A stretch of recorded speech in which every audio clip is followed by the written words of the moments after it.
Morning, everyone. Thanks for joining on Saturday, that also 4th Saturday's holiday. And today we are coming with a new topic little, which is very near dear to my heart. And I am more excited than your all participants. Exactly like you, I am also inclined to know more about this new topic. And honestly, I wanted to do this topic quite back few months ago, and I was here that people were telling that many are not knowing social stock exchange. They have not heard the name only.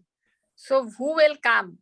There will no one, because it's totally new topic. Many have not heard. So honestly, since last 3 my seminars, physical seminar, I'm talking on CSR so that people know CSR topic, and then I'm bringing everyone to social stock exchange and telling that what is this new concept and why we should know and how it will change the social industry in the country and the philanthropy and the charity activity and CSR, what we are heading for the future. So, and now I'm happy that when I'm having today, so many participants are there who are interested in the topic, and that's why I insisted Mr. Hemant Gupta, who was the part of this committee which SEBI constituted, so that we know the exactly what it means, what it will lead. Though there are many things to be heard. Good morning, Mr. Hemant. Thank you for joining. Good morning, Dipti. Since it is already late, we started just now only. Okay, great. So I was telling that only earlier, few months ago, I wanted to do, but many were not knowing even the social stock exchange as a word. Yeah. So since last 3 seminar, I am just talking CSR and telling everyone what is social stock exchange and how it will change the social in India, the philanthropy, and how it will be taking shape. One should know and why we should be ready and not to wait till the law comes, because we have to be prepared and well aware. Yes, and that's absolutely. my topic. And so many participants are there, and I have got many queries they are going to ask because they want to know more about this topic. And I will not be there much in between to you because we have very knowledgeable person with us, and Mr. Rajiv, who is also there. Formally, I'll introduce Mr. Rajiv Choubey is the Chief Legal Officer and Company Secretary of ACC Limited. He is also member of the Executive Committee of ACC Limited. He is an alumnus of Indian Law Institute and Indian Society of International Law, New Delhi, and ICSI. He is also director and board member of various companies like Bulk Cement, Lucky Minment Limited, Singhania Minerals, and JV companies between ACC and MP State Mining Corporation Limited. Mr. Rajiv has more than 2 decades of experience in manufacturing as well as IT company. Prior to ACC, he was General Counsel of HCL Infosystem, Vice President Legal CS of Vedanta Limited. Welcome, Mr. Rajiv Choubey, please. Thank you, ma'am. Thank you. Glad to be here. Thank you. Mr. Hemant Gupta, our another panelist, is the Managing Director of BRTSIF, the Technology Incubator of Bombay Stock Exchange. He holds management degree from IIM Calcutta and engineering degree from IIT Madras. After 26 years at Citi, one of the largest global financial powerhouse, he decided to swap a large corporate role for a more socially impactful role with BSE. He was a member of the working committee and technical group constituted by SEBI for setting up social stock exchange in India. He is actively leading several accelerator programs, including Empower's India's first woman-focused startup accelerator. Very warm welcome to Mr. Hemant. Thanks for joining here. Thank you very much, Dipti, for having me. It's an honor. Thanks a lot. Friends, as usual, social stock exchange, and I will say that today we have mentioned CSR because so that people connect CSR to social stock exchange. If I would have written only social stock exchange, then I was little worried that maybe few people will be there.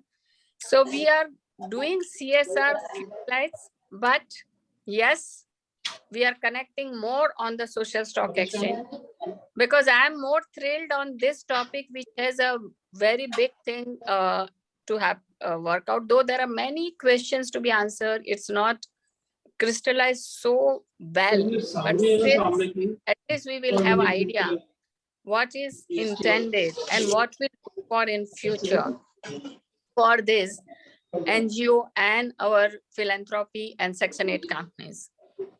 And how it will be, and why this social stock exchange.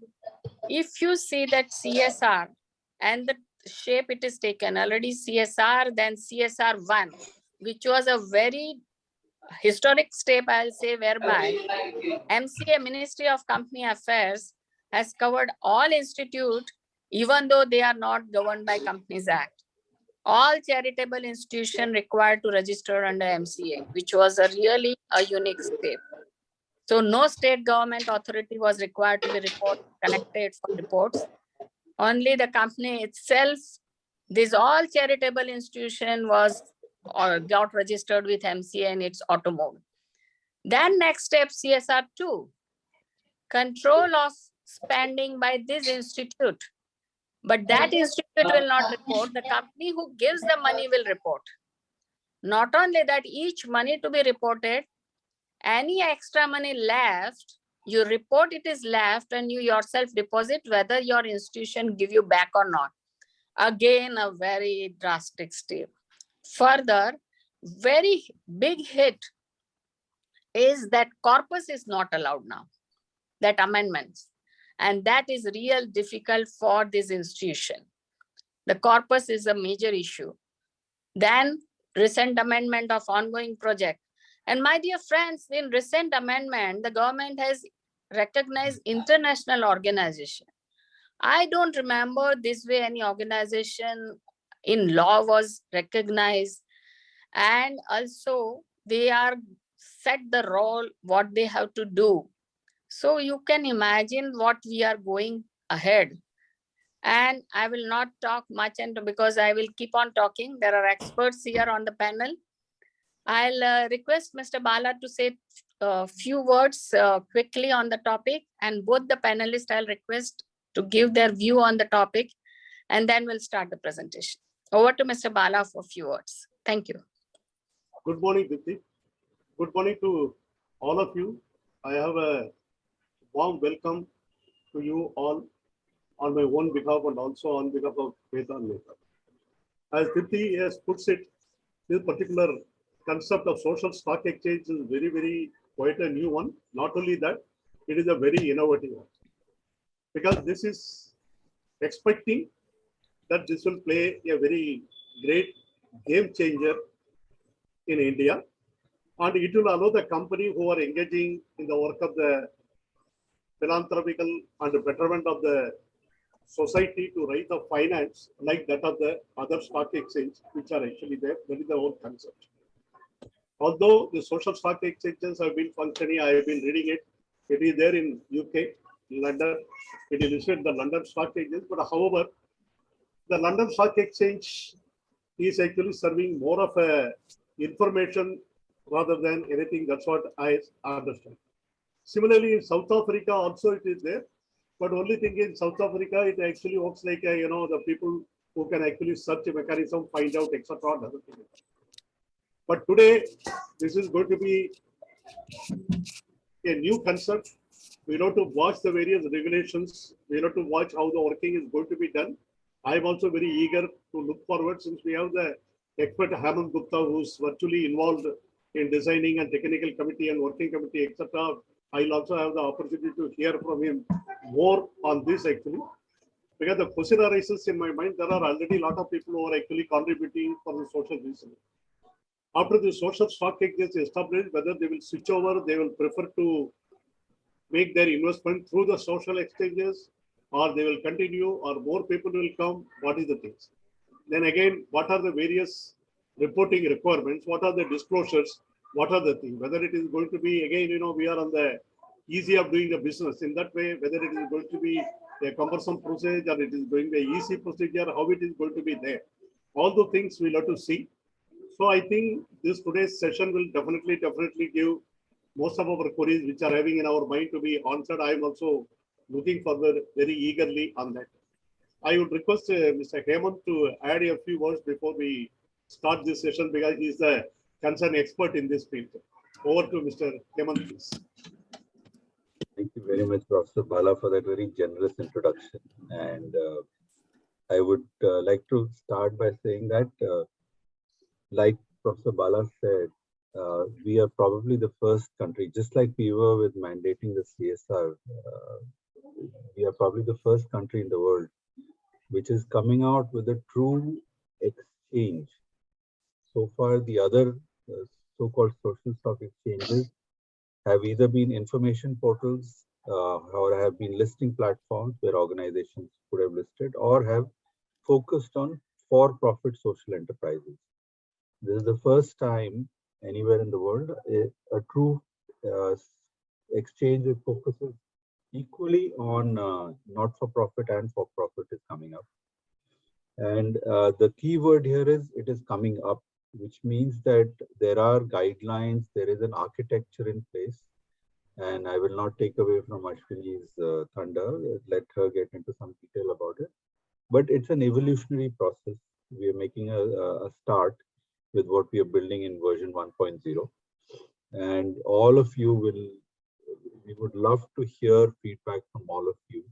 This has to be an inclusive process. I may be able to answer hopefully 80-85% of the questions that are asked today, because some of the questions we ourselves are seeking answers to, given the pioneering nature of this effort. So please bear with me if I'm not able to answer all your questions. I will definitely try my best to answer.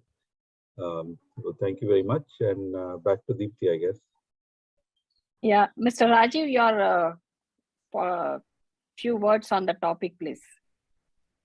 Yeah, so I think thank you for inviting me to this very interesting and very relevant subject. I represent a company which is actually into brick and mortar industry.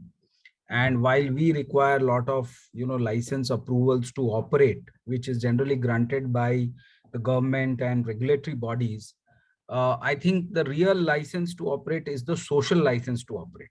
And when I say social license to operate, that means although most of our plants are located in the remotest part of the country, I think there are a lot of people, communities who are living in and around our operations. And whether we like it or not, when we operate a plant, there are certain inconvenience which is caused to the community.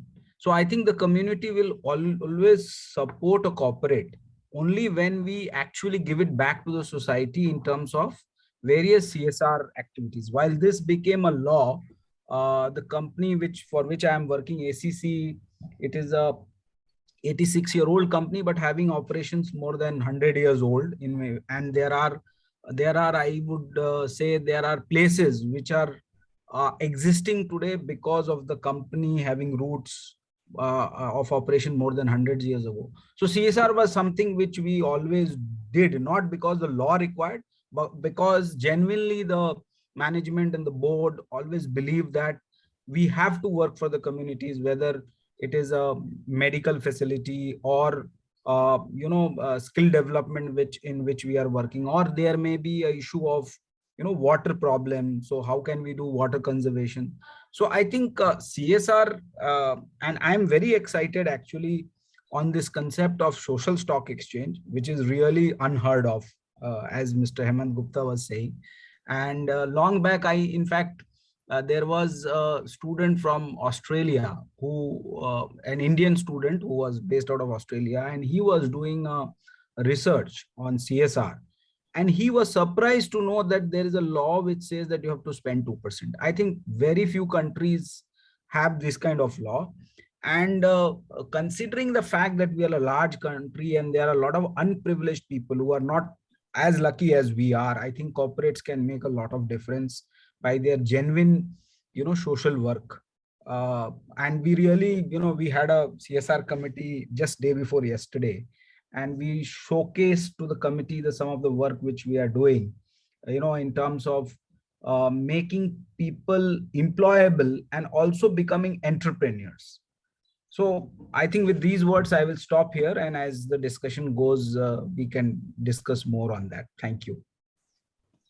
Thanks a lot, Mr. Rajiv and Mr. Hemant, on your words. We all are excited to learn, and CSR is the topic we keep on talking. It's really interesting, which will change India's future to a great extent, especially to a society and less privileged people. Okay, thanks. We'll start our presentation. Ashwini, over to you. Please start the presentation. Thank you. I think Ashwini will touch upon only the very recent amendment which has taken place on the CSR. Right. That's all. She will not be taking the whole subject of the CSR because we already had a CSR session As a earlier. big. So what she will do is she will take up only the very recent amendment which has actually come, which is impacting the things. Okay, with that, we'll go to the social stock exchange. Yes, Ashwini, please. Good morning, all. Firstly, thank you for joining us today for this presentation. And secondly, I'm very privileged to be speaking among the stalwarts in the industry today. I'm a bit nervous speaking in front of you people. So basically, as Bala sir has said, that today I'll be touching upon only the amendments that have come in 2021. Though 1 year has elapsed, still there is a kind of ambiguity, or people are still not very clear with what is the exact. To start with CSR, so corporate social responsibility is an approach towards sustainable development by delivering economic, social, and environmental benefits for all the stakeholders. And you all must be aware that India is the first country to legally mandate this corporate social responsibility by bringing it into the Companies Act, that it has mandated spending of 2% of its average net profits for the past 3 years. So we are the first country to come into the CSR ambit. So what is the basic constituent of a CSR? It contributes towards a sustainable economic development by making desirable social changes and improving the social environment. The legal framework under India's Companies Act is that Section 135 of Companies Act mandates CSR. Then we have to read it along with CSR Policy Rules 2014. And we have to abide by the Schedule 7 of the Companies Act, which states which activities we can take up for doing the CSR work. So these are the major amendments that have been brought in. First is in the definition. I'll go one by one. So these are the major amendments in January 22, 2021 circular of NCA. So initially, corporate social responsibility was a definition which was an inclusive definition. By virtue of this amendment, what they have done is that they have made it an exclusive definition. By this, I mean that they have now excluded certain activities which will not be constituted or will not be considered as CSR. So which are these activities? Activities undertaken in pursuance of. There were certain companies in research and development. For them, there is an exception that during COVID-19, they can go ahead with the research and development up to the financial year 2023. But till there, but the activities that will be taken pursuant to a normal course of business will not be constituted as a CSR for other companies, other than the research and development companies that I mentioned. Any activity undertaken by company outside of India. So except for training of Indian sports personnel representing any state or union territory, all activities undertaken by any company outside India will not qualify as corporate social responsibility. Further, any contribution of any amount directly or indirectly to any political party under Section 182 of the Companies Act, because there is a separate section carved out for this kind of contribution, and so it will not form part of the CSR. Then activities that significantly benefit the employees of the company as defined under the Code of Wages. A lot of people come to us and ask us this query, whether if we do this one-off event that my employees will be part, but it will be for a larger group, we have to tell them that anything benefiting your employees would not qualify as a CSR. And now this has been specifically introduced in the definition itself. Then activities supported by companies on sponsorship basis for deriving marketing benefits for its product or services. So anything that you do over and above for marketing purposes will not qualify as a CSR. Further, activities carried out for fulfillment of any other statutory obligations under any law in force in India. So this is a major amendment that has been brought into the definition part. Secondly, administrative overheads have now been defined. So administrative overheads means the expenses incurred for administration and general management of CSR functions. So this is the definition. What it does not include is that anything for the designing, implementation, monitoring, and evaluation purposes will not be qualified as administrative overheads. So this 5% criteria that they have brought in will be considered only for administration and general management of CSR function. Secondly, they have brought in amendment in the CSR policy. That CSR policy means a statement containing direction and approach given by company's board after taking into consideration recommendation of its CSR committee, and includes implementation and monitoring of activities, guiding principles for selection and formulation of annual action plans. So all of this has to be defined in the CSR policy, which will also be placed on the company's website. Further, they have defined net profit as well as ongoing projects. So net profits means the profit that we calculate as per section 198 of the Companies Act. But now they have said that two elements will not be included in that net profit. That is any profit arising from overseas branch or branches of company, or any dividend received from another company in India covered under and complying with section 135. So these are the two exclusions that we have to make over and above the calculation in section 198.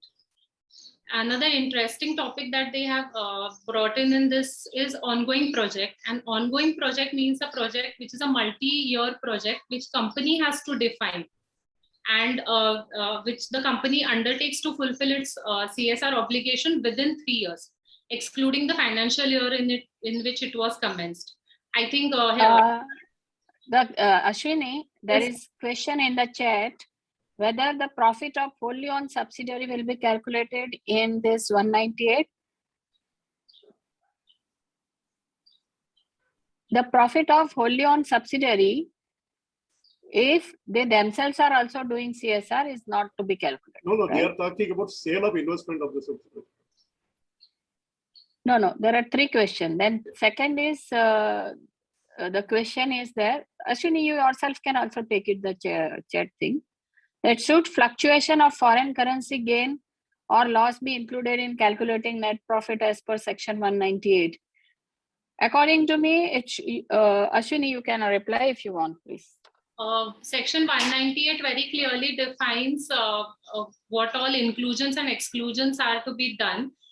Fluctuation of foreign, I think that is an inclusion. It has to be added in the net profit. I think Rajiv sir would be. Actually, if you see section 198, if you read very carefully, any expenditure which was incurred in the normal course of doing the business will be formed exclusion for inclusion purpose.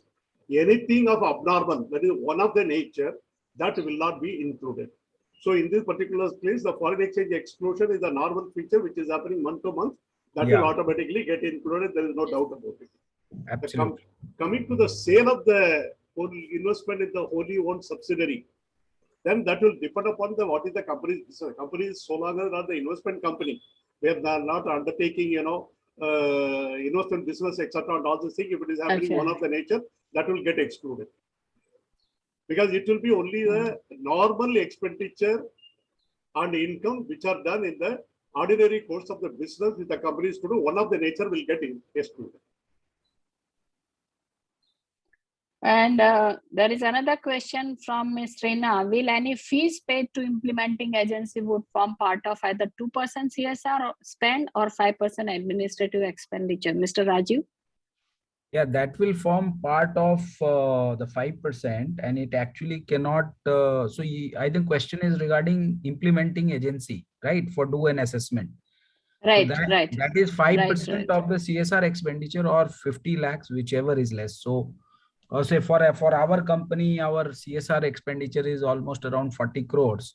So if I take 5%, this is 2 crores. So I cannot spend more than 50 lakhs. There is a ceiling limit in there. Yeah. No, I think they are asking that you are not doing CSR yourself. and Okay. you give contribution to implementing agency, that Yeah. implementing agency is charging fees to you. For what? I think it will be it will be just CSR. It is included. It will be part of CSR only. You can't give Right. separately to implementing agency any. Exactly. As Exactly. Yeah. it is, if you yourself does, then this administrative expenditure come into picture. Am I correct, Mr. Rajiv? Yeah. Yeah. Absolutely. 5% administrative. Yeah. Yeah. Because Okay. overall Uh, limit of 5% is provided. Beyond that, I don't think they can charge, because this is not a this is not a business, or a, not for, it is supposed to be not for profit. So they cannot Yeah. charge a separate fee. whether net profit of consolidated profit and loss account will be considered or standalone. I think there is some follow-up question. Whether net, if company falls under CSR due to profit of more than rupees 5 crore in financial year 2021, then company is required to file form CSR2 before CSR2 before 31st March 22 or not. Before 31st March 2022. If a company falls under CSR due to profit of more than rupees 5 crore in financial year 2021, then company is required to file form CSR2 before 31st March 22 or not. The spending has to be done before 31st March 2022. So post that, the reporting will happen. So next year it will Exactly. Only next year. Exactly. First you have to spend, correct. and then you have to file. So you are qualifying this year, so the trigger will happen next year. Correct. Yeah. Ms. Reena has clarified they have hired the service of implementing agency to undertake CSR project. Exactly, I'm telling the same thing. Okay. So they have hired the services of implementing agency to undertake CSR project on behalf of company. Then whether the fees paid to that implementing agency is CS part of 2% or 5%. Mr. Rajiv. There is no fee which is supposed to which this Right. implementing agency should charge. You are, what you are not able to do, you are giving it to Somebody else. So your obligation is fulfilled, and then you have to actually, as per the latest amendment, you also have to satisfy that the money which you are giving is utilized for the purpose for which it is kind of approved. Right. Yeah. Okay. Thank you. Ashwini, please carry on. Yes. So there is also further amendment in CSR committee, as we CSR committee has now, constitution of CSR committee is now optional if the CSR obligation does not exceed rupees 50 lakhs. So if we see section 135(1), it says immediately preceding financial year, if the criteria is not fulfilled, you need not constitute a CSR committee for that purpose. Then in addition to that, the functions of CSR committee have also been enhanced in the sense that they have to now list down approved CSR projects and programs before the board, the manner of execution of such projects or programs, modalities of utilization of funds and implementation schedules, monitoring and reporting mechanism, and details of need and impact assessment, if any, for projects undertaken by company. So this is the amendment that they have brought in the CSR committee, the roles as well as whether they have to be constituted or not. So the impact assessment has been brought in, mandatory spending, carry forward of excess, transfer of unspent. I'll be taking one by one. Transfer of unspent to fund, then transfer in case of ongoing project, disclosures, responsibilities, and penalty. So in case of ongoing projects, there are two, in case of, CSR spend, there are two things. One is an ongoing project and one is not an ongoing project. If there is any ongoing project, then the unspent CSR amount has to be transferred to a special account, which will be named as unspent CSR account within 30 days of the end of financial year.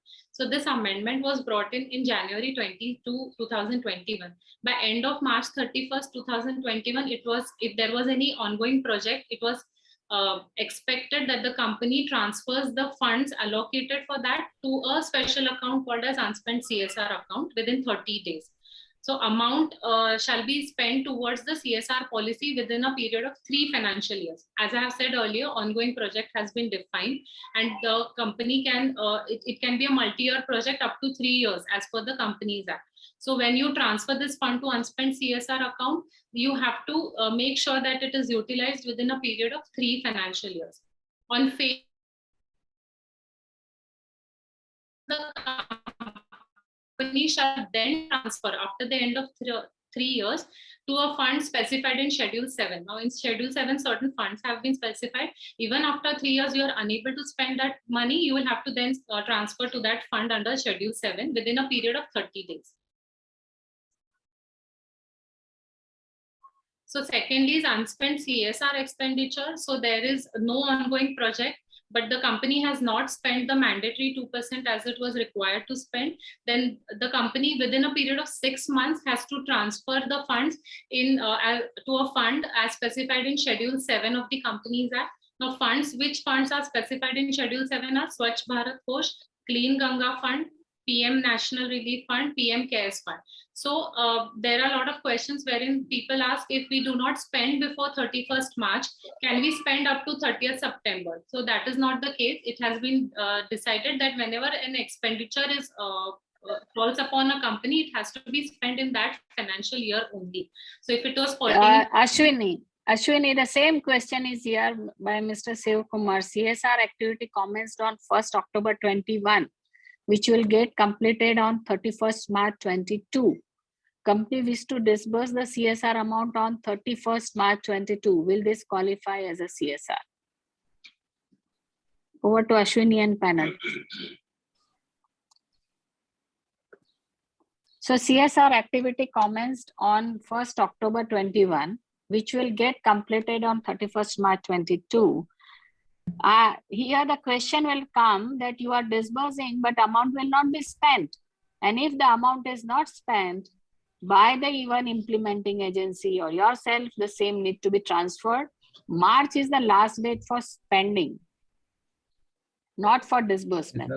Am I correct, Ashwini and panel? But the activity got completed. So utilization of fund, how will they qualify? Exactly, it's spending. It should be spent. Yeah. Okay, please carry on. I think again the query has come back from Reena Desai, saying that the answer given is not given in respect of, she's not very clear about the fees paid to the agency, whether it. No, so I replied. In my view, Mr. Rajiv, please. In my view, there is no fee which is allowed to the implementing agency. So that will not be, in my view, an expenditure which will be allowed as part of CSR. If the company nonetheless want to still give outside the CSR, there is no bar.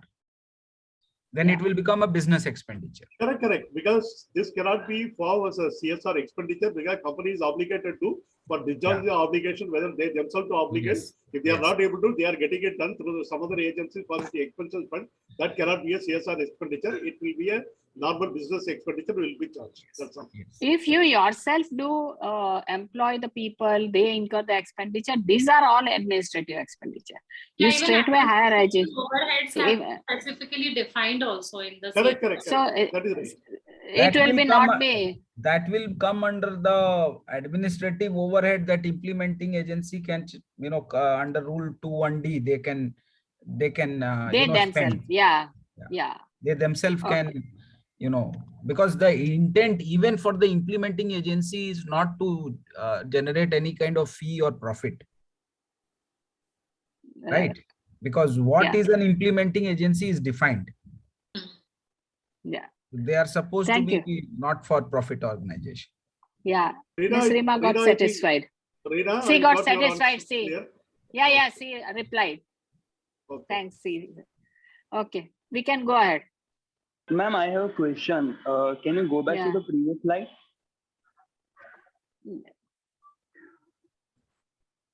One slide further. Yeah. So, ma'am, as you said that if there is an ongoing project and there is an unspent amount, then you need to transfer to a separate account within 30 days, right? And it need to be spent within 3 financial years. So suppose if I'm transferring to unspent CSR account, and if in the next year, if I'm not able to spend within the amount, so I need to further open a separate account? I don't think so. Because the act is you need to spend for the unspent amount account is valid for that financial year only. So in each and every year I need. Yeah. Each financial year you have to open separate bank account. Okay. But basically that nomenclature, administratively you have to manage. Then but it becomes is very like clear a, for then it each becomes like financial a, year. it becomes like a dividend account. Like every year you open a separate. Exactly, that's why. Yeah, unpaid dividend account you transfer every Unpaid year. dividend account, Yeah. same way they The have whole to idea always is put it. to monitor, I think monitor the funds. Right. Earmarks for. And they have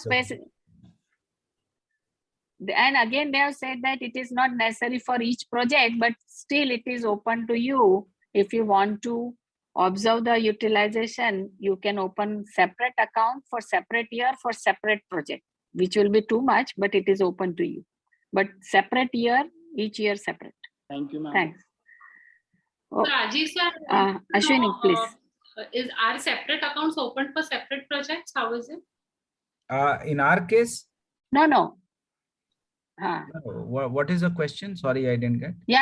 Separate. So there is no bar in opening separate account for separate projects, as they said. Or you Absolutely. can have one thing. Is it usually done practically where the separate accounts are opened for separate projects? I'm saying. So if there are 3-4 projects in the company, whether separate accounts are open for them. In my view, the law does not prescribe. It is entirely upon the policy of the company, how you want to monitor it. You can monitor from the same account, because ultimately when you book the expenditure, you have to do your own accounting that how much you have spent for, say, for example, you are doing a project on skill development, which can be an ongoing project. So you have to have you want to have separate account for that. But law does not prescribe to have separate account for ongoing project when you are doing the expenditure. Now only once the monitoring of the things, so how do you do it is fully left to you. Yeah, If you are able to do it with the combined account, you'll be able to do it. If you want to have a separate account, it is at your convenience. What is actually feasible, what is convenient, you have to decide your own way. Law doesn't want to interfere in doing your business and your accounting matters. Now only once it should be monitored and reported. That's all. Exactly. I'll give you an example for the participants. See, like we as a company, we do projects. Now a project may be 1,500 crores. Now company has already a bank account, but what we do, we open a special account for the projects because it is much easier to release all the payment from that account, and you can have a reconciliation, monitoring, everything. But many companies do not open a special project account. They do through their normal banking account. Still it can be. So it is entirely, I think, upon the company policy, how it wants to monitor. Okay. There is one question. Does training to promote rural sports, nationally recognized sports under Schedule 7 include buying of sports equipment by a college for the socially backward class students? Yeah, I think so. Yes. It's, I think the only bar is that you should not spend outside India, if I correctly remember. As far as only for training can the thing that you have to just see that it says activity, any expenses relating to, the word relating to be stressed, and if it is relating to that promotion of activity is covered under CS. Okay, Ashwini, please go ahead.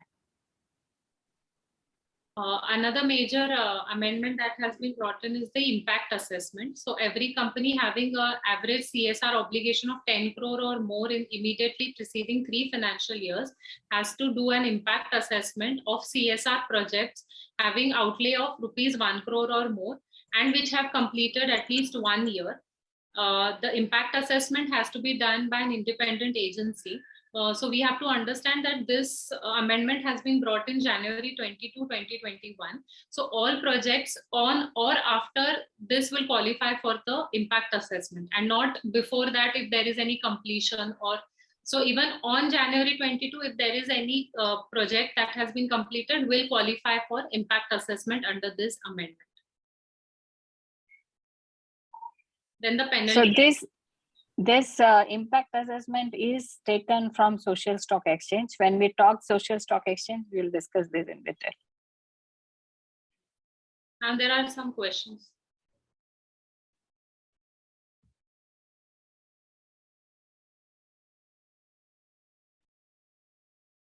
If year 1 section 135 was applicable, CSR is done in that year, but in second year profit reduced and not crossed the limit. In year 3 again limit crossed, so need to dissolve CSR committee formed. I think this case, this is not correct. The year profit is actually reduced because what we are talking about, the average profit of the last 3 years. Last 3 years has to be seen. In the Last particular 3 year, the profit is reduced. Yet you have to calculate what is the average profit for the current year, last year, last to last year. If that figure is actually a positive, then 2% is to be contributed. No, sir, it's about formation of CSR committee. So CSR committee, if you see it is for immediately preceding financial year. For financial year. It is for 3 formation. This is for formation. So what we suggest is if there was an up and down, you need not resolve. But for continuously 3 financial years, you have posted losses and there are no profits, then you can go ahead and dissolve the CSR committee. Yeah, that is right. Absolutely, you are right. Because it should be. But you have to wait for at least 3 years to see the trend years, of the 3 years, the CSR committee has to be there. Then only consecutive 3 years, then only it can be. It can be dissolved. Yes. Right.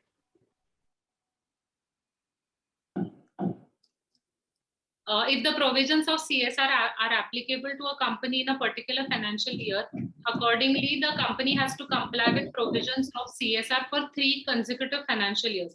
However, the company in the 2nd or 3rd financial year is facing losses. So the company is unable to spend CSR in that particular year due to losses. No. This is Wrong. No.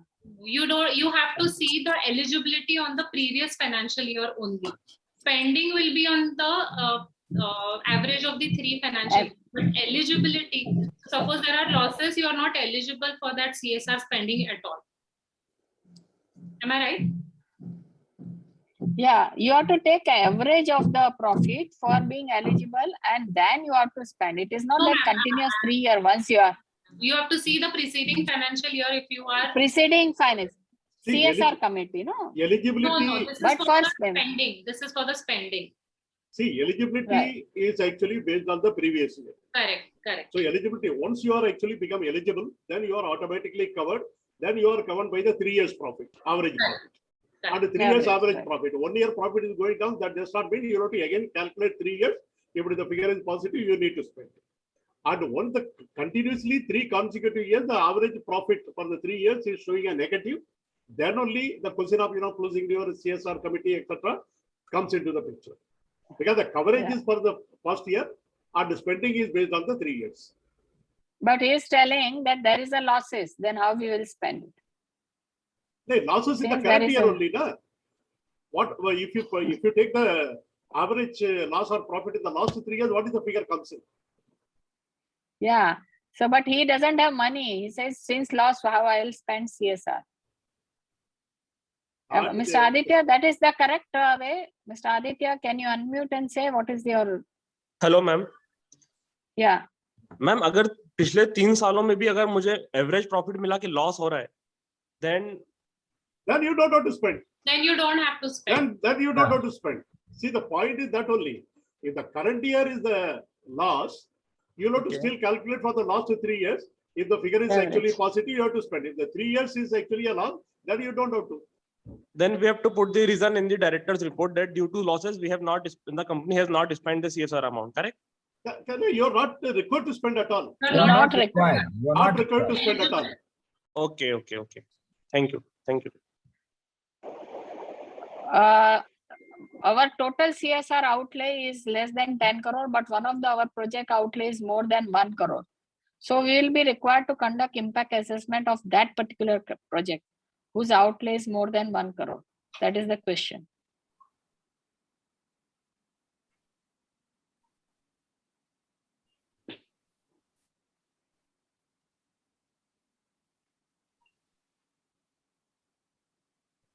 Hello. Yeah, ma'am. Yeah, I'm just reading the question. Our total CSR annual outlay is less than 10 crore. One of our project outlay is more than 1 crore. So it is not actually your outlay of 1 crore. 1 crore is for the agency who is going to do the impact assessment. That they should have done an impact of a project which is worth at least 1 crore in the last 1 year. Then only that agency is eligible to do a impact assessment. You can't go and get an impact assessment from anybody. Right? Right. So Okay, you clear? will be required to do because it is more than 10 crores. But the agency from whom you are getting it done should have done any project assessment of more than 1 crore. Then only it will be eligible to do. So basically, we just do not have to go in for impact assessment since our outlay, the total outlay is less than 10 crores. Yes, I believe so. So can we go for voluntary impact assessment even if it is not required? Absolutely. Absolutely, you can do it. It's And, okay. and Nobody- whether the expenditure will be counted as 5% for impact assessment. in Yes, that way. but Yes, not yes. beyond 50 lakhs. But the silly limit of 50 lakhs will apply. See, there are two limits. One is 5% or 50 lakhs, whichever is lower. Yes, correct. Sir. So for in my case, suppose 5% comes to 2 crore, I can't go and spend 2 crores. Yes, that is correct, sir. Yeah, thank you so much. Voluntarily, if you are doing it, that is most welcome. There is nothing, nobody is saying. It's a welcome step. Yeah. Next I think question. larger question is that why all these rules have come up, because government does not bring any rules without any rhyme or reason. Lot of deliberation goes into bringing, because if we put the entire money of 2%, which is mandatorily required of all the companies who are kind of qualifying to do, who are profit earning and they have to do, it actually adds up to a lot of crores and crores of rupees. And a lot of funds are actually not being used for CSR. It is being diverted. So government wants to bring more accountability and responsibility to the CSR committee and the board, and even now asking the CFO to certify. So you can't spend, like we get a lot of requests, you give us, 1 crore for this project, that project. So we say that we can't just give money like this. There is a policy, there is an approved program, and only if it is qualifying, then only we will do. Otherwise, we simply deny. So I think that's the whole objective. So if a company wants to do an assessment, it is actually welcome. Because that means the CSR is being done in a scientific manner. Means you first go, what is the need of the people? For example, I'm just taking 2 minutes, madam. So suppose I have a plant in Jharkhand, in rural area. I want to do a skill development project. But the main problem there is, say, water scarcity. So then I should do a program on watershed, conserving the water or making the people available water. So some agency has to go, because we have an expertise in running business, not in CSR. Some professional agency will go, will meet the people, will do the survey, and then will give us a report that this is what is the need of that district or particular place. So accordingly, if we do that, what the people want, people will be happy. And as I told, social license to operate. So suppose tomorrow I am going for an environment clearance, I want to do a public hearing, people will come and support. Otherwise, they will oppose. So we have to look at it from a larger lens. And I think also after we spend, what is the impact here it has created? What is the positive? Yes. So one is pre, one is post. One is pre, one is post. Yeah. And the same thing is taken, I am talking from social stock exchange. So we will cover We will ask more questions to Mr. Hemant there at that time, and we will get idea on this impact assessment as well. There is another question: do we have to do spending even if CSR provision is not applicable during current year? No. It's entirely voluntary. If you still want to do, Okay. nobody stops. Yeah, it is not mandatory, but it is voluntary. If you want to do voluntarily, you can do it, but it is not required to be done mandatory. Is there a difference between net profit while determining the applicability and while calculating 2% of required amount to be spent? No. Then in my view. both are same, right? For Yeah. last financial year, do we have to do spending as per average profit of last 3 years? Yes. In my view. If we have 17-18 profit, 18-19 profit, and 19-20 loss, then is spending required? Again, average 3 years, last 3 years. Yeah. Immediately preceding last 3 years. No, if it If is a company- in the preceding financial year, spending is not required. Yeah. 135. If a company falls under CSR in 21-22, then average of last 3 immediately preceding financial year will be profit of 18-19, 19-20, and 20-21, or 19-20, 20-21, or 21-22. Means you have to take the year in which Exclude you are year 2022. Correct. right. Got it. Yeah. When limit touched in 1920, then CSR done in 2021, but limit not crossed in 2021. So no CSR in 21-22. In 21-22 limit cross, so CSR will be done in 22-23. Is it so? Correct. Correct. Yes, yes. Yeah. Every recipient of funds through CSR are required to register by filing CSR 1. Mm, Yes. According to me, yes, if you are, because you become implementing agency. And if you are not filing CSR 1, you are not entitled to get the fund as an implementing agency. Except Because that, it is a, corporations having their own foundation, corporate. yeah. Implementing agency is that other than corporation. Yeah, it is only for the implementing agency, not for the corporate themselves they are doing. Corporate that do, yeah. What happens? One is only for the foundation, rest all are required to file CSR 1. Correct. Right. What happens if company is not eligible for CSR during current financial year? I won't understand. I didn't understand what is the question is question. not clear. Nothing happens, you need not spend anything. Yeah. I think there's a Do- question. The question is actually you need not do every year the eligibility criteria. Once you are in the eligibility criteria, you continue to be fair for the next 3 years. Because you Okay. know, That. yeah. Yeah. Yeah, Please. it is not every year you are doing it. Is that if you are actually eligible, then it will be there for the next 3 years. And you will have to calculate each 3 years, and if the 3 Sir, here I continuously just- you are not there, then only you go out of it. Sir, here just I want to tell something that once a company meets a PNT test, that is the criteria, it will have to start its activities. Okay. And it will continue to do CSR activities till it meets the stop criteria. The stop criteria says that the company is not meeting this criteria for preceding 3 financial year.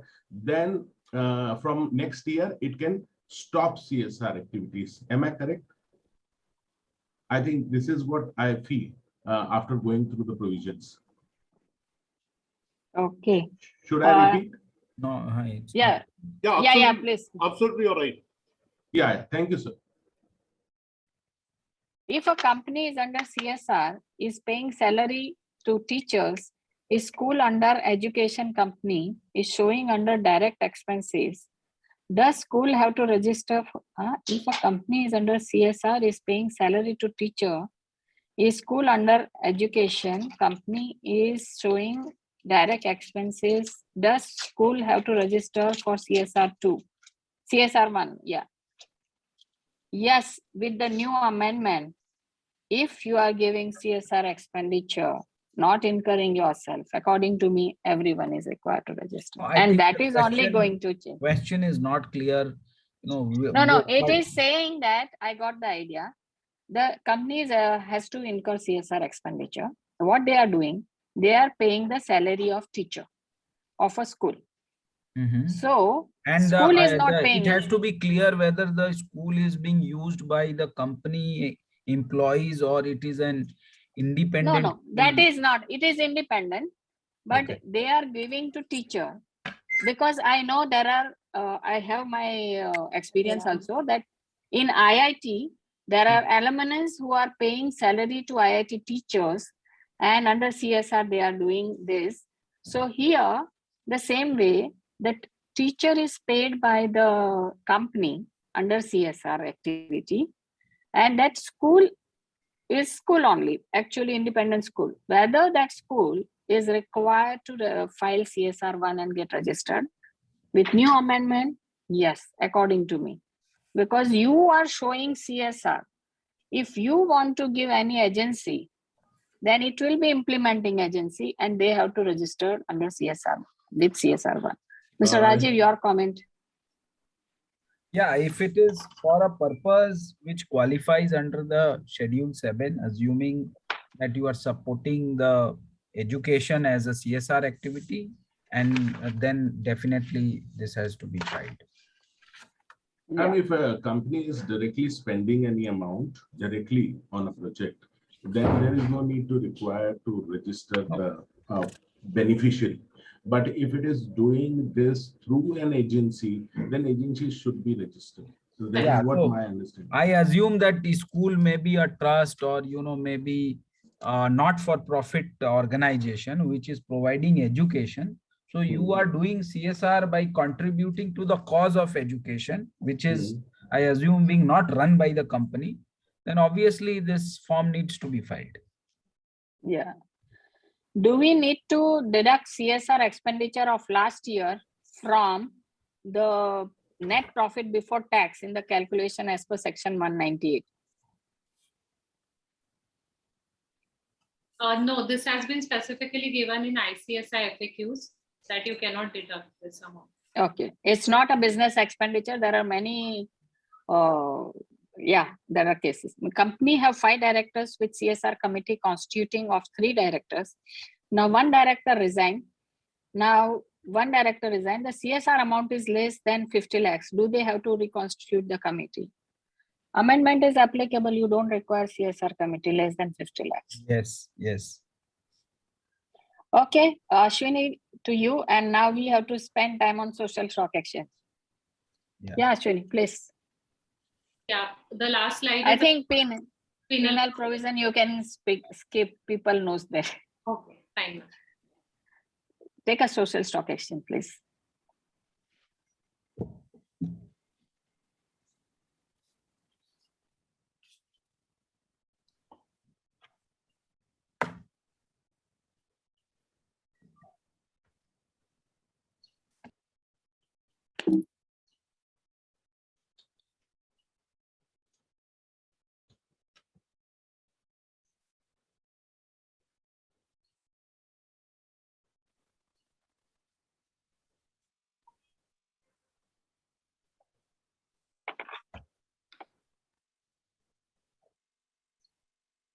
Can I ask some question to the participant to know a feedback?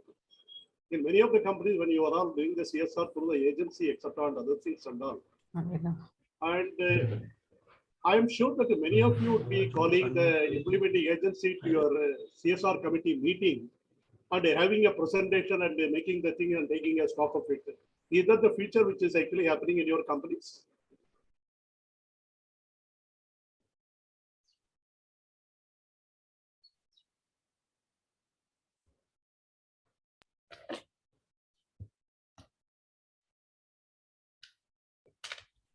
નથી ચાલતો ને અવાજ ક્યાં છે આવે છે ને પેલો કોઈ બોલતું નથી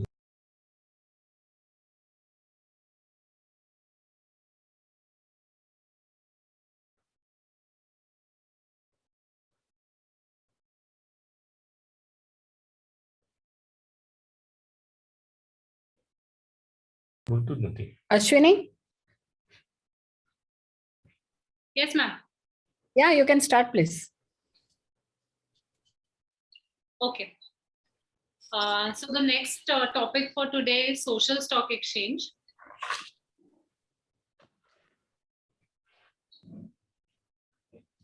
Just a moment.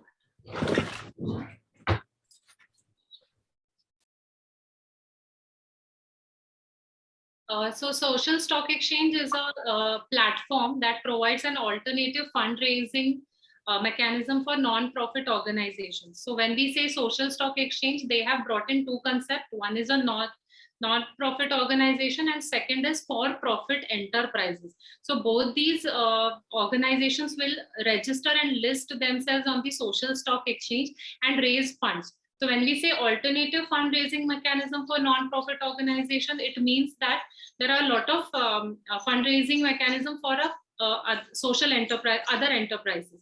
So they can raise money through equity, preference shares, or debt. But for non-profit organization, they have to heavily rely upon donations, crowdfunding, etc. So what Social Stock Exchange is trying to do is that it is trying to give it a platform to raise funds through the public. So Social Stock Exchange is a platform for listing social enterprises that are focused on addressing various socio-economic issues.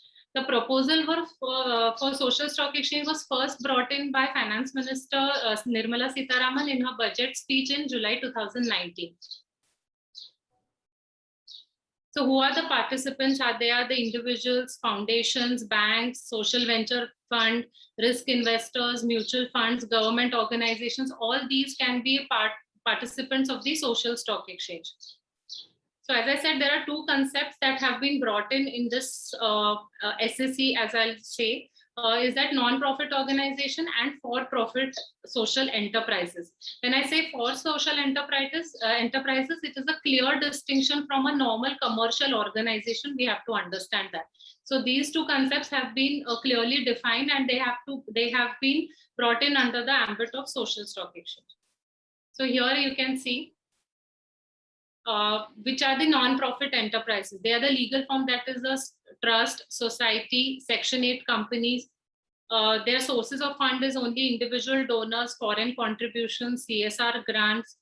The primary objective of them is creating a positive social impact with no primary intention of earning profits. So they are creating social impact. They are already doing that, but there is no consistency of funds that they have. So through this exchange, they can have that consistency.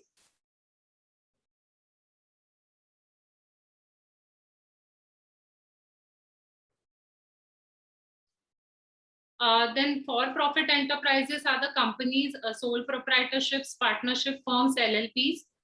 Their sources of fund is social venture funds, private investors, and lending institutions. The primary objective again is creating a positive social impact while generating a social return. I'll be explaining what is this concept of social return in my next slides. Yeah, actually, one thing is that this concept of non-profit and for-profit is very interesting and it's to be discussed, and this concept should be understood because till today, when we say Section 8 company or trust, and it is always a non-profit organization. But till today, as on today, majority Section 8 company are generating profit. We call it surplus. The word is different, but they create, because to survive the organization, it is necessary the company should have their own corpus. Because it is our experience that people are setting up the company or trust and all that when they feel, yes, this should be. But once it is set up, it is setting up it is somehow easy, but to maintain that and to ensure its consistency and to carry on activities, if it is based only on grants and other donations, it becomes so difficult for this institution to survive. Forget about carrying out activities to survive. So if these companies have some activity, whatever maybe, which is ultimately leading to the ultimate purpose, but still that income source help. Now here this is getting separated, non-profit enterprise and for-profit enterprise. So Mr. Hemant, we would like to know this. Non-profit means they will not make any profit or surplus. They will rely only on grant, and for-profit means they themselves can carry out activity for commercial purpose, but the profit will be deployed in the activity. Just can you give example and elaborate on this too, because this is very crucial. Actually, in terms of the legal form itself is where we are relying on the not-for-profit and for-profit segregation. So not-for-profit organizations, I'm deliberately not getting into the intent of generating a surplus. But from a segregation perspective, not-for-profit organizations are trust societies and Section 8 companies, whereas for-profit enterprises are private limited, public limited, sole proprietorship, partnership firms. And the other thing that I would like to add, Dipti, would be that, as you very rightly said, the purpose behind the not-for-profit is to receive funds for carrying out their activities, whereas the purpose behind a for-profit enterprise would be to be able to generate funds through their activities to sustain themselves. Yeah. In for-profit, whether Section 8 company, which is having surplus, will be included, or it will be a non-profit enterprise. It will be. Of course, they will deploy their profit back into the company, not for distribution of shareholders or investor kind of. They will fall under non-profit or for-profit. Because a Section 8 company is not eligible to distribute its income to its shareholders, right? It will get classified as a not-for-profit. Okay, fine. Thanks. Yeah, Ashwini, please carry. Who will not be permitted to list are the corporate foundations, political or religious organizations or activities, professional or trade associations, and infrastructure and housing companies except affordable housing. So these will not be permitted to list on the social stock exchange. So first thing is that there is an eligibility to register and list yourself on the social stock exchange. So for qualifying as an eligible, what you call social enterprise, as they say, SE, it should be able to demonstrate that social intent and impact are its primary goals, and its focus on eligible social objectives for the underserved regions. So these two criteria make it a eligible social enterprise to list on the social stock exchange. So as you can see, there was a technical group formed in the year 2020 under the chairmanship of Mr. Harsh Bhanwala, who is an ex-NABARD chairman. Then the committee met for around 10 times during the COVID period, as I say, 2020 to 2021, and they have come up with certain frameworks. So as I speak, we have to understand that there are no regulatory provisions as on date. These are only the recommendations that have been given by the technical group, which SEBI is assessing and will come up with a regulatory framework. So these will be under the Securities Exchange Board of India. And I think India is the only country where the capital market regulator will be regulating the social stock exchange.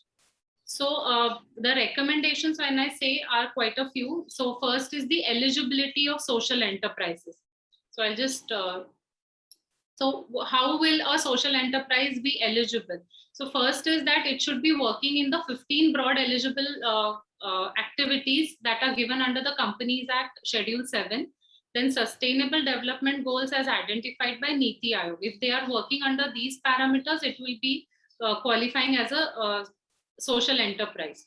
Then it should also target underserved or less privileged population segments or regions recorded.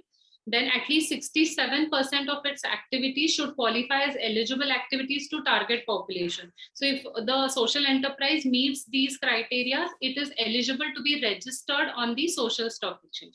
For non-profit organizations, the framework has recommended that the technical group has recommended that it has to first register and then it can go for the listing.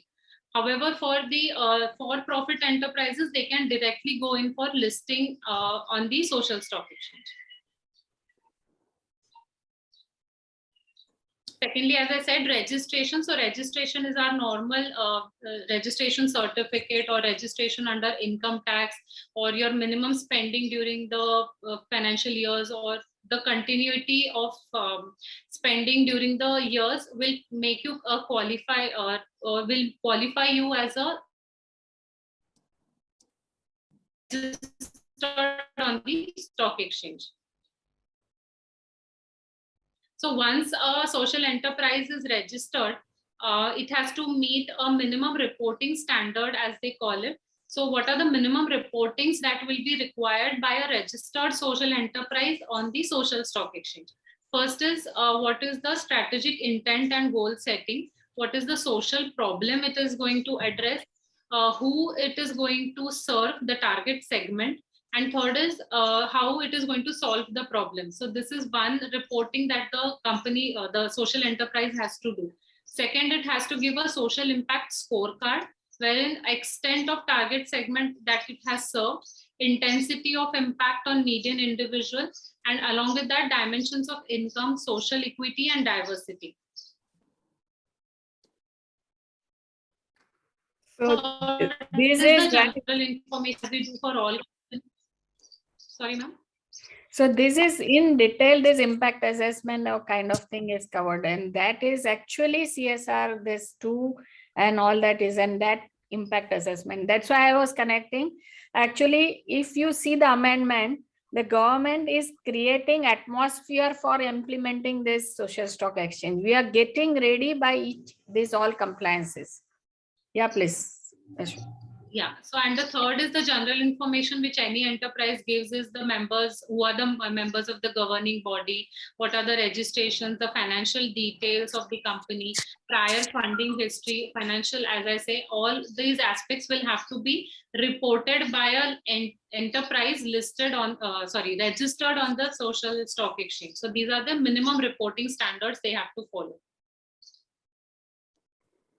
So at the time of listing, so we have done with the registration, and now certain entities may go ahead and list themselves, or certain or will keep themselves as registered on the social stock exchange. So by the point of listing, what are the instruments that are available for those enterprises? For non-profit organization, that is a Section 8 company, can always go ahead with a equity listing, equity issue. Second is zero coupon, zero principal instruments.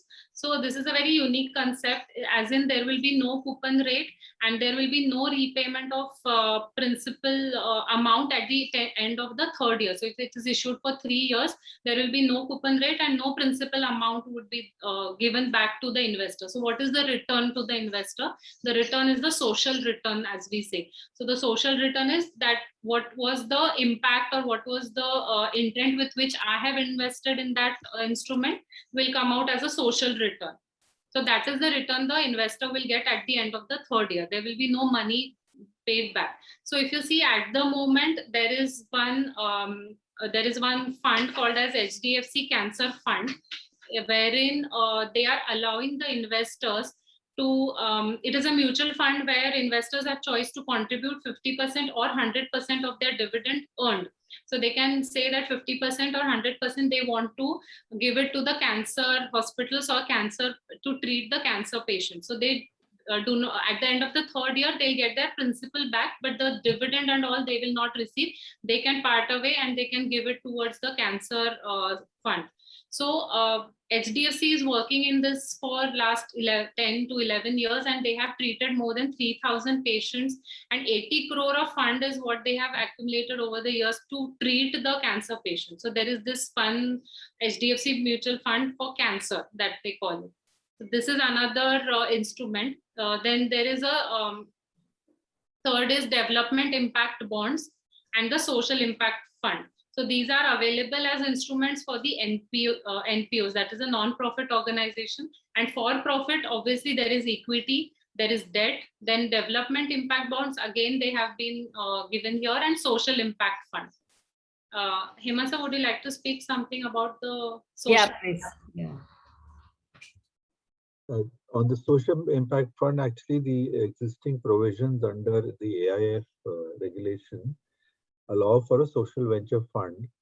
However, social venture fund, the way it was designed, was meant to be like a alternate investment fund, not really a fund that would create a significant social impact. So the technical group advised SEBI to make some changes to the social venture fund. One is to, instead of calling it SVF, call it a social impact fund, to allow the concept of a pass-through, which means that the fund can collect money, use it for doing projects and not necessarily generate a return. Something similar to the zero coupon, zero principal instrument. And the third was that we've also lowered the thresholds of the size of the fund and the minimum investment that is required in the fund to make it more inclusive, so that more people can invest into such social impact funds.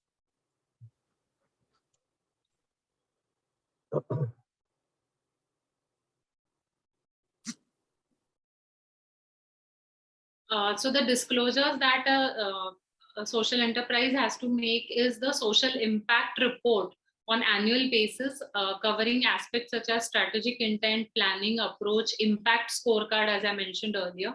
Then we'll have to disclose that are listed, we'll have to disclose on general governance and financial aspects on an annual basis. Then the disclosures will include vision, mission, activities, scale of operations, board and management, related party transactions, remuneration details, stakeholder redressal, balance sheet, utilization, program-wise utilization for the year, auditors report, everything. Then they have to comply with Indian accounting standards. And apart from the annual disclosures, if the NPO shall have any event has occurred that has a material impact on the achievement of their output or outcome, within 7 days has to report to the social stock exchange. So this is an additional disclosure they have brought in. It is like our listed company having impact on the same way. So, more or less like a listed company which are doing it in a similar way they brought the compliance here also.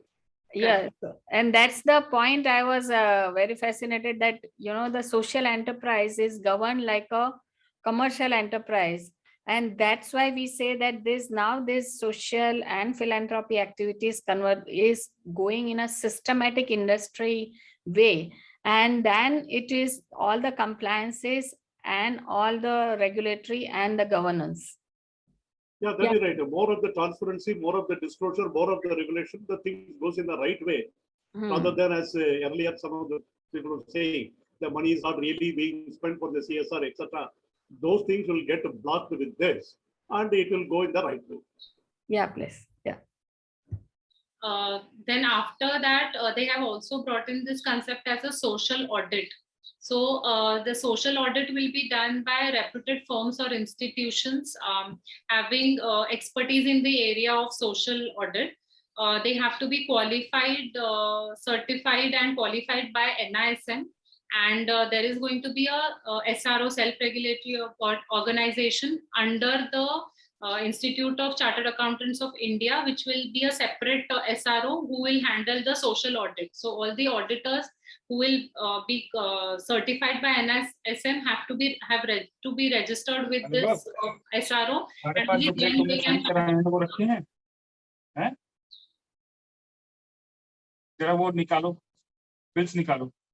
Please be on mute. I think request Mr. Gupta. Yeah, please be on mute. Okay, Ashwini. Yeah, Mr. Hemant, here I have a question that this SRO will be under ICAI, and this social audit is an audit which is combination of figures and the compliance as well. So in this, have you ever given some idea that, yeah, it is written that NISM will give certificate that auditor will certify. What will be the scope? What kind of, can you give more idea? What will be the areas? What is expected from it? Who can be doing this? What is expected that auditor to know, their background knowledge? That will help us as a professional. Right. So I think there's a fair amount of detail that's available in the report, and NISM and ICAI coming out with guidelines on this also. But the idea was that to start with, and this is the first time that social auditors are being certified and being held accountable for the reports they produce. Hence, the NISM coming out with a certification. an ICAI coming out with a self-regulatory organization, which will also serve as a governing body.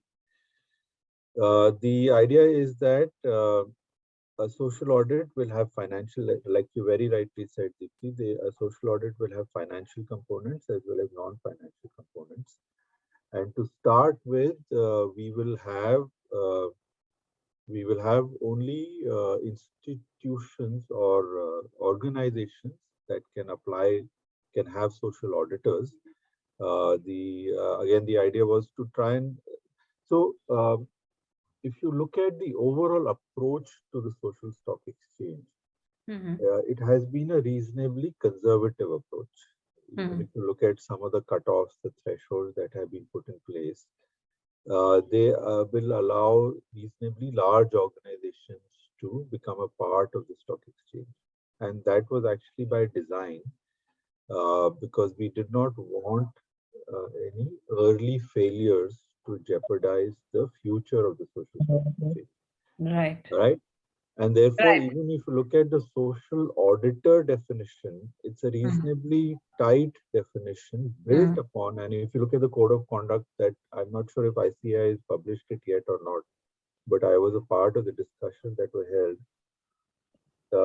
It's a reasonably conservative definition of a social auditor, mirroring a lot of the code of conduct principles that are there for a financial auditor. Okay? And that is why, to start with, we had also decided to house the SRO under ICAI, they have a Sustainability Reporting Board, SRSB, under that.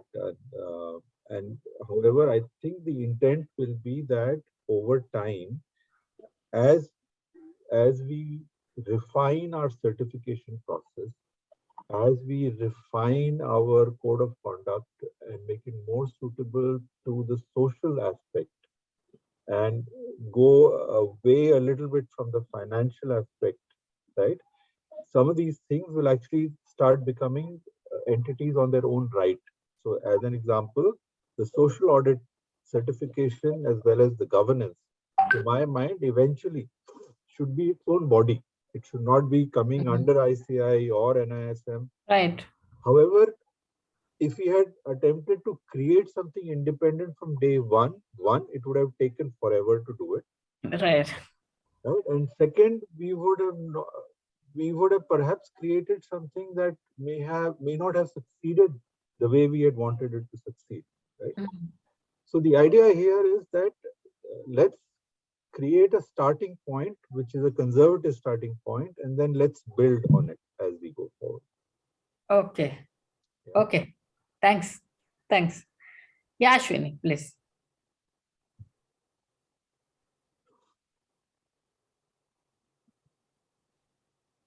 Ashwini? There is an issue. So, actually, any questions on this? Is more than 5 crore. And the provision of CSR is applicable. Ashwini? Yes, ma'am. Yeah, please. Of the company is less than 5 crore. Mr. Jha, you need. You need to mute, please, Mr. Jha. Yeah, Ashwin, please. Yeah, so the next concept that has been brought in is the capacity building fund, which will have a corpus of around 100 crore. This fund will handhold the NPOs for the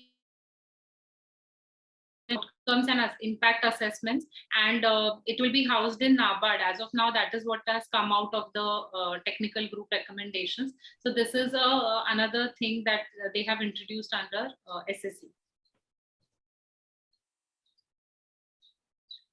So what are the tax benefits? Obviously, people will have that question whether there are any tax benefits available. So these are the proposed benefits that they are going to give. They to allow philanthropic donors to claim 100% exemption for their donations to all NPEs on the social stock exchange. Secondly, remove the 10% cap, allowing all investments in securities, instruments of non-profits listed on SSC to be tax deductible. Then allowing first-time retail investors who are investing in the SSE for the first time to avail a 100% tax exemption on their investments, subject to an overall limit of 1 lakh. And then allowing investors in social enterprise offerings exemptions from securities transaction tax and long-term capital gains tax. So these are the tax benefits that they are trying to get in. Then easing these restrictions could significantly encourage donations to non-profits. So this will encourage, and there will be awareness among the investors that they should go ahead and invest where there is disclosure and there is a social impact report card and everything available, and it will encourage the donations to the social stock exchange. So to talk about the global outlook, there are 7 social stock exchanges around the world. The first ever social stock exchange was established in Brazil, which was followed by South Africa, Portugal, UK, US, Canada, Singapore, Jamaica. And South Africa was the second global social stock exchange, followed by Portugal.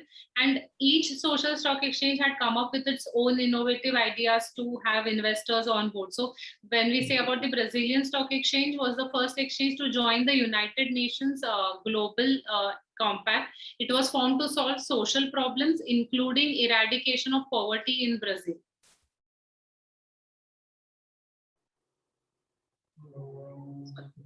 But I think it is not operative now, right? Now Brazil is not operative. So out of the 7, now only 4 are operative. 4 are non-operative. UK adopted a social stock exchange in June 2013. It does not facilitate share trading, but provides a platform to small and mid-cap companies to raise sufficient it is more of the information capital through the stock exchange on which they were listed. Yes, sir? It is more of the information serving purposes rather than the trading. Then the Canada Social Venture Connection opened in September 2013, followed by Singapore Impact Exchange, and then Jamaica Stock Exchange. However, only the Jamaican, Singapore, UK, and Canadian stock exchanges are presently functional. So they have faced a lot of challenges, which the SEBI technical group has tried to plug the loopholes. They have understood what were the problems that they were facing, and we have tried. We, as in SEBI, has tried to bring in not allow the loopholes to be plugged in the current social stock exchange framework. So this is about the social stock exchange. So any questions on this? Mr. Hemant, just on this social stock exchange, this international, your committee must have studied, and what was their problem which they are facing, and how the same is tried to be avoided in our recommendation. If you can give a light, that will be really interesting. If you go back one slide, Ashwini. Yeah. So just to give a little bit or more flavor to some of these social stock exchanges that are still operating. Right? Like Professor Bala said, the UK one is an information portal. There's actually no trading, no register, no listing happening there. The Canada and the Singapore one service only for-profit enterprises. They don't focus on not-for-profit enterprises. Right? And I'm not sure about the Jamaican one. I'll have to look at my notes on what exactly they encompass. Right? So, and also in any stock exchange in any country, not every company can list. Right? There are certain size and reporting criteria, compliance related criteria that a company has to be able to meet in order to list on a stock exchange. So we essentially, there were 2 challenges we had. The first is that how do we build a structure that will be amenable for not-for-profits also, that has not been addressed in any of the other stock exchanges. Okay. And the second was that how inclusive can we be once we've decided to have not-for-profits also, right? So if you look at, so therefore we brought to SEBI certain concepts like the zero coupon, zero principal instrument. And it used to be called bond, but it had been renamed to instrument so that people don't get confused with the bond construct, which has, an interest rate associated with it. It has, Right. so therefore it's no longer called a bond, it's called an instrument. And perhaps it'll undergo other nomenclature changes as we go along. We asked them to change the concept of a social venture fund, which has been as a part of the regulation for I think 5 or 6 years now, but has not taken off. We also asked them to change the regulations relating to the social venture fund, call it a social impact fund, and allow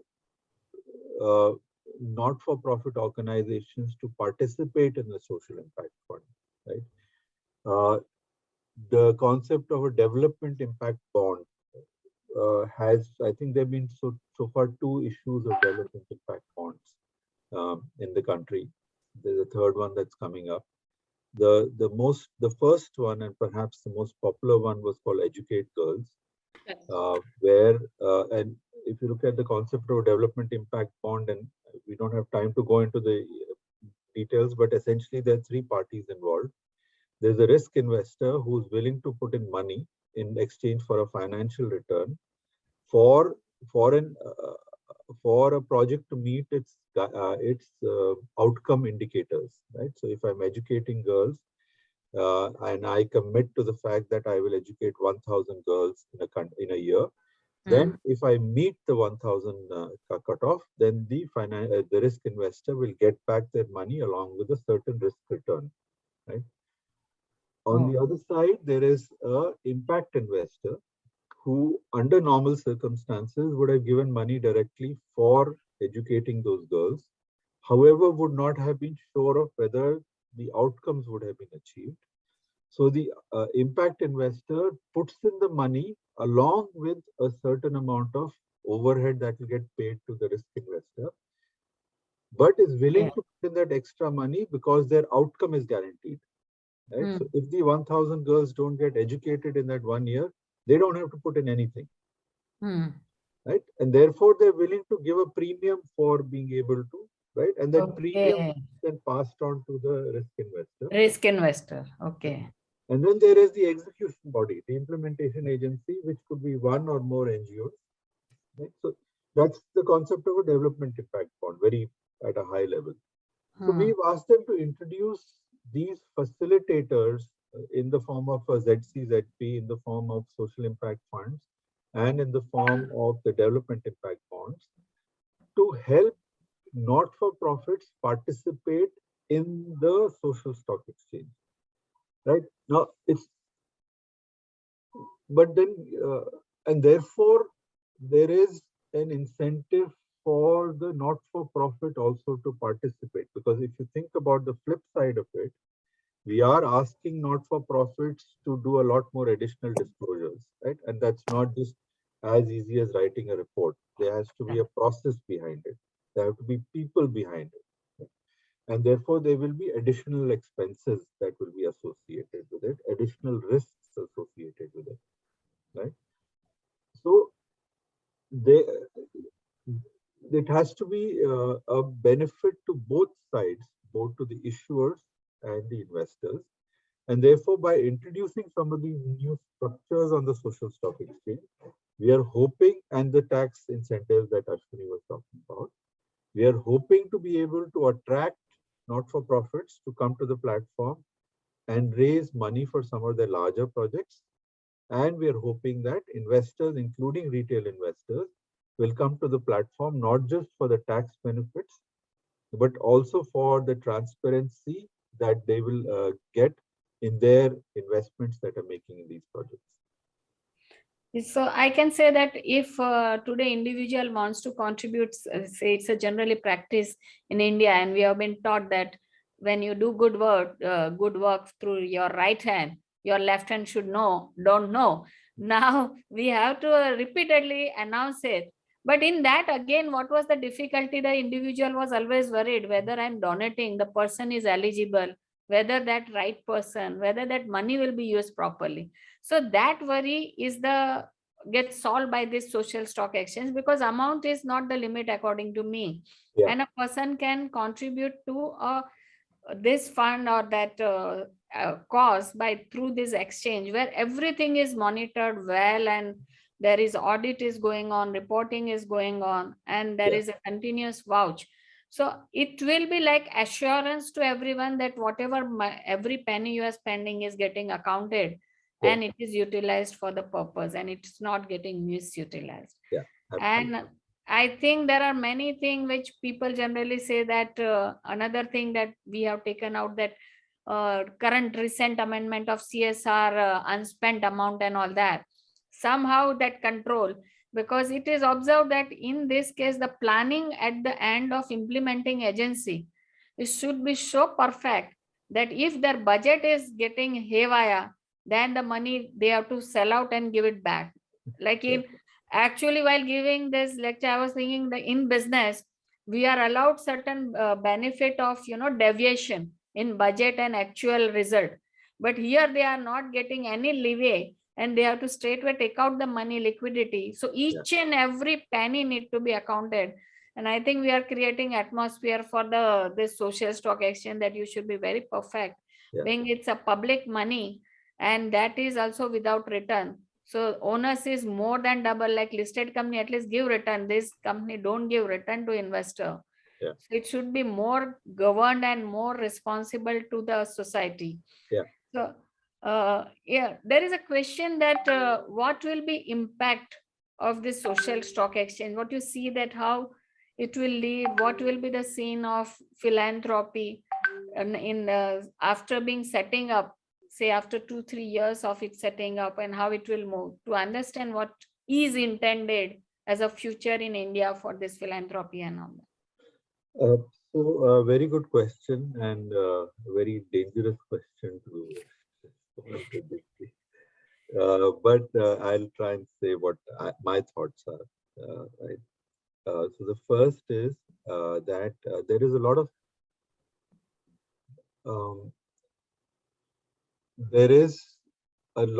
of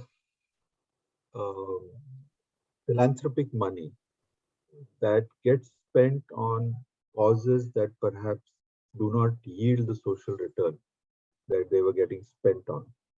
And we are hoping that some of that money will now get channelized through the social stock exchange, and therefore will increase the corpus that is available for social impact activities.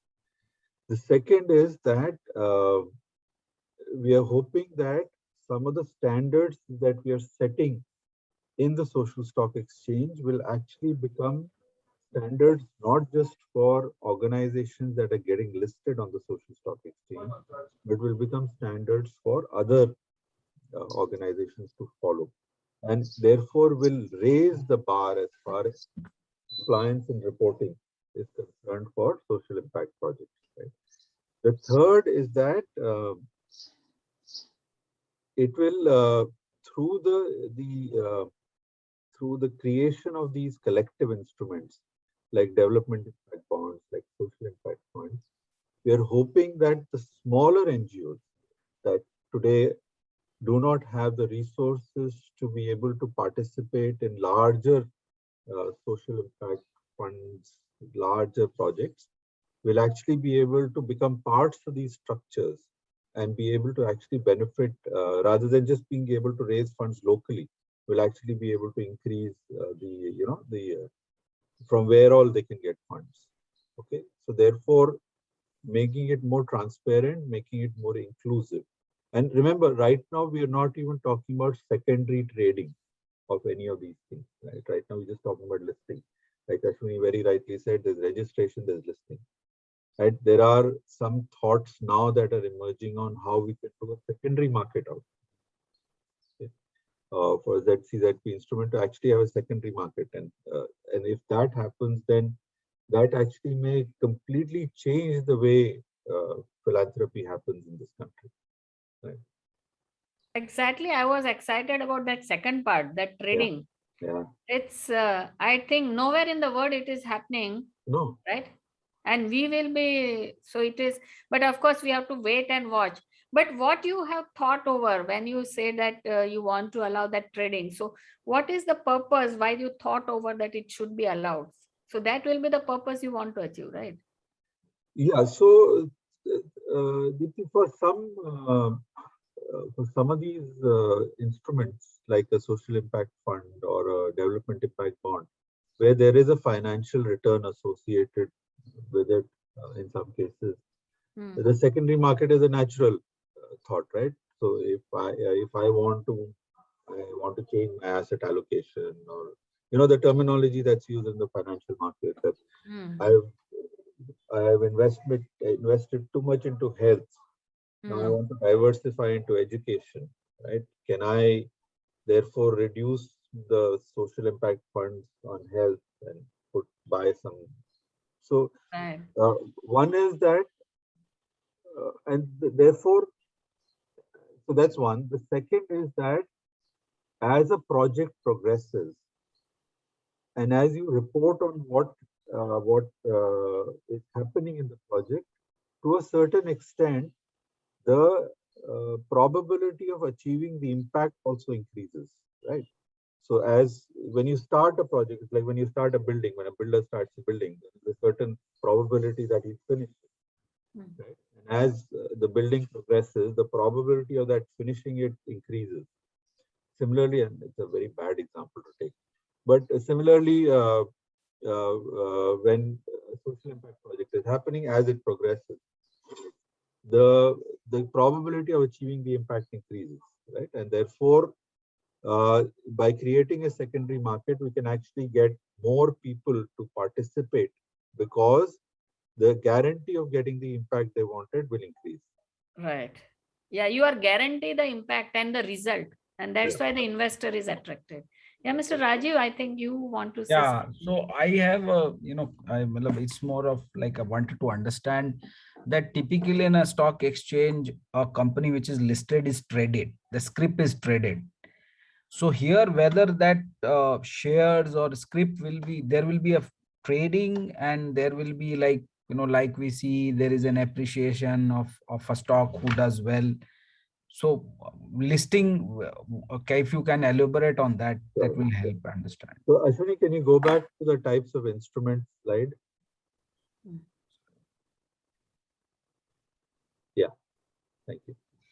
So Rajivji, if you look at the kinds of instruments that can get listed on the social stock exchange, your question that you asked, clearly the answer for equity is yes, right?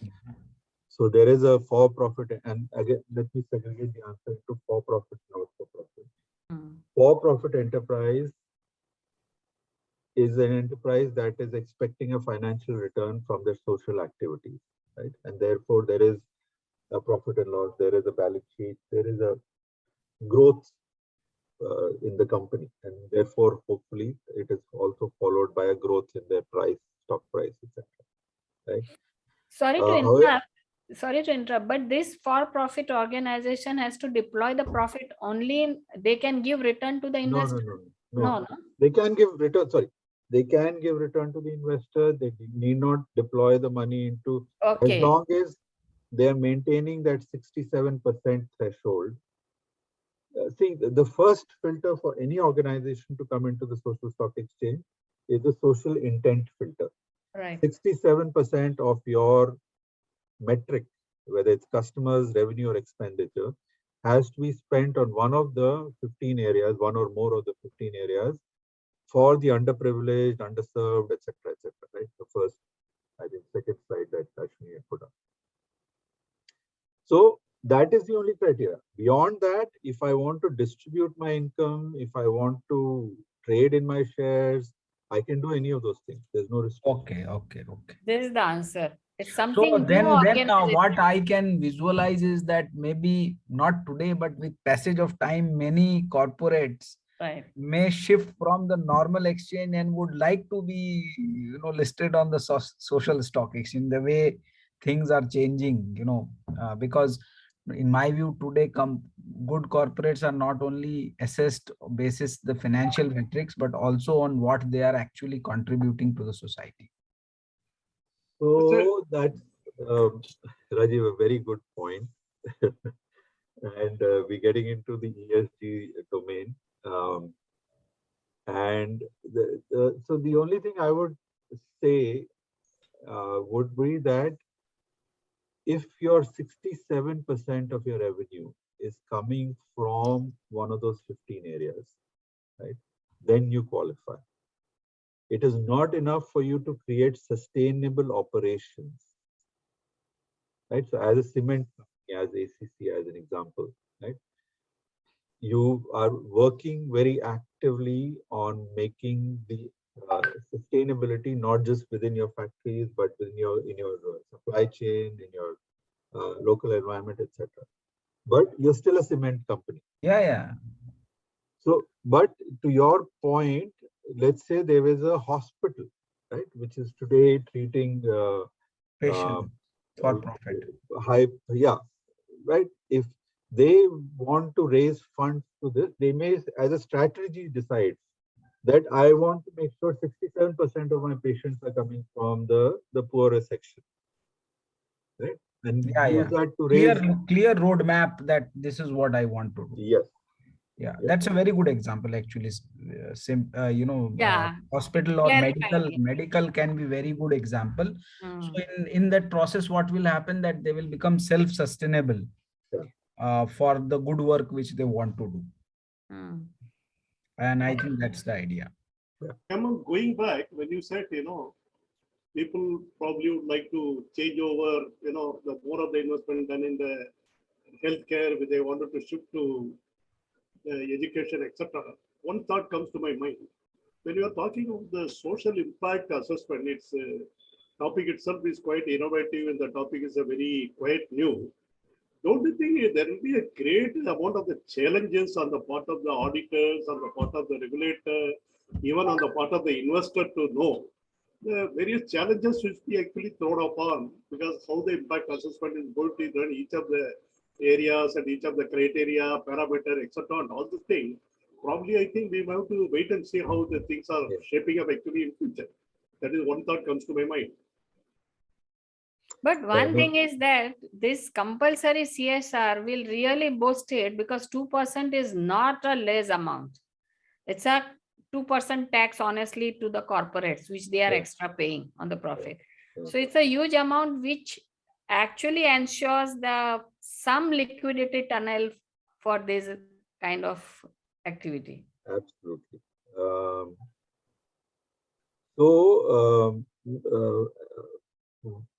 To my mind, there are several challenges in the social stock exchange that we still haven't solved. And Professor Bala, one of them is what you alluded to, which is that a social impact for a water conservation project is completely different from what the the methodology of measuring social impact for a water conservation project is completely different from the methodology for, let's say, an education project. And comparing the two would be comparing apples and oranges, right? And therefore, if you look at the way the technical group has created the report, we've actually stayed away from setting standards. Right. We've not said that your impact report has to have these things, these numbers, these metrics, right? People like yourselves, people like Rajiv, who are key players in the social ecosystem, development ecosystem, should come forward and we can take this offline, because I'm sure on this call there are a lot of other people who are fully qualified, and we should come together to try and help drive some of these things and make sure that they happen the right way, because to an extent we don't want the social impact or the social auditor guy to focus purely on the financial aspect, which is I think what Dipti was trying to ask me and I did not answer directly. So therefore, I mean, I think it is partly our responsibility to make sure that in the long term we make sure that the direction is correct. Yeah, according to, that's why I only asked the question, because figure is one part, but how you utilized and it utilized for the purpose and created the impact it intended is totally subjective. And you rightly mentioned it has a lot of technical aspect and the kind of market survey. Yeah. And that data, it is also in your report, it is mentioned that information repository, you need a good information and data. So it's a very much subjective as well, and rightly mentioned that way. Yeah, completely agree. Lots think of that more exciting things to come on this. Yeah, someone has raised the hand. They can unmute and ask the question, please. If they have anyone participant.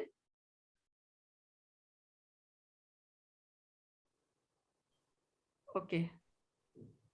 There is question that from where we get social stock exchange information. It's a technical committee report. You can refer. It's quite elaborative, and things information are more coming. And of course, online only. We have also studied online, and by studying this technical report, and lot more interesting thing is there in lot more to come. I think since there is no question, we can close this session.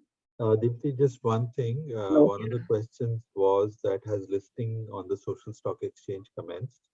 I just wanted to respond to that one, saying that we are only last month, SEBI has passed the initial regulations, and we are working closely with NSE and BSE. Both are working closely with SEBI in terms of operationalizing the whole thing. But I think we are still 6 to 9 months away from actually having these social stock exchange become operational. Yeah. But I think now, if this is to be known to the spender and the receiving end, both giving end and receiving end, they should be aware that this is going to be platform, and they should be ready this year, because it will not happen that way, and they have to create their infrastructure and system to be eligible under this. And in view of that, I think it is required to be known to everyone.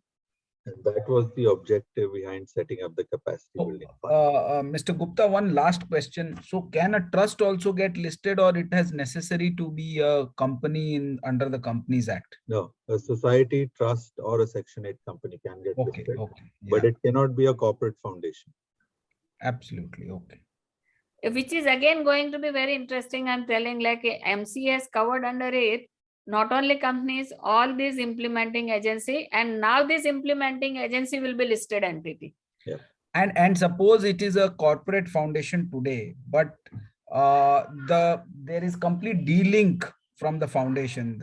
For example, like today we have a trust called ACC Trust. Yeah. So all the trustees are nobody is there from the company, and we bring in public people on the trust. Then can qualify? I'm just trying to understand. And you're receiving funds from the outside. Outside also. Right. And you're doing projects which are not located necessarily around ACC factory. Yeah. Yes. Sure. You should probably maybe make it No, I'm more just thinking aloud, because we have a trust called ACC Trust. Yeah. Which is registered under the Indian Trust Act, and we get funds from other corporates also. So maybe, this is just a thought that tomorrow we would like this trust to become independent, completely while we will continue to contribute, it can take up much more social work. Right. And make it as a kind of role model. And Rajiv, that's the natural progression. That is how it should go, right? Yeah. And my only recommendation would be, whenever you're ready for that, maybe you do not call it ACC Trust, call it something else. We can change the name also. Yeah. There is a question from Mr. Jay. Sir, you had quoted a good example of hospital chain. Will this already listed company on NSE, BSE also be allowed to list on social stock exchange if it fulfill all eligibility criteria?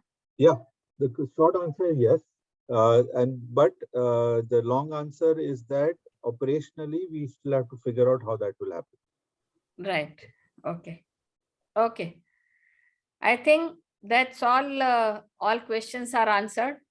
I must thank Mr. Hemant. I was waiting for this topic to be discussed since long. And thanks for that. And I hope we will able to have more session once it is operative and it is Sure. into real concrete step. And we'll discuss and we'll bother you again for on the same topic. Anytime, madam, anytime. And thank you, Mr. Rajiv, for your presence, your time. Thanks a lot for your inputs. It's very helpful to all participants. I think I'm grateful that you pulled us because I think I also learned a lot from this topic on social stock exchange. Although I have briefly remember in 2019 it was reduced, but I think I was in fact gained a lot of knowledge from Mr. Hemant's presentation. No, And Many thanks to Mr. Hemant Gupta. yeah. Really speaking, I was going through the press notes and releases, etc., and other things and all. Really speaking, today's interaction with you really helped me to understand much more than my understanding earlier. It is definitely a very helpful and useful session.